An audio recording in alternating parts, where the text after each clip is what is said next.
Hi, magandang hapon. Unboxing ko tong padala ni Pastor ah Pastor EJ Garcia. Thank you, Pastor, sa padala mong Bible sa akin. Maraming salamat talaga. For the first time ako napadalahan ng Bible mula sa content creator na si Pastor EJ Garcia. Maraming salamat from Cabarines. So, salamat po. Ito mag-unboxing ako. Unboxing natin.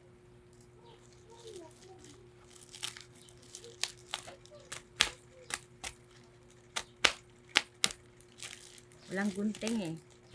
Yan. Bible to. Isa lang hinihingi ko, nire-request ko kay Pastor EJ. Sabi ko, pwede po bang ano din ako, Pastor. Tapos, na ano ako dahil ginawa niyang 5. So, maraming salamat, Pastor, kasi bibigyan ko rin nito sa church namin ang mga wala pa.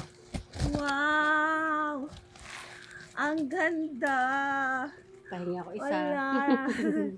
Teka lang, ang ganda. Wow. Bibigyan ko nito ang sister ko kasi wala siyang Bible at saka yung iba pa doon sa church namin. Ayan. Thank you, Pastor EJ Garcia. 5 piraso. Ayan, ito pa oh.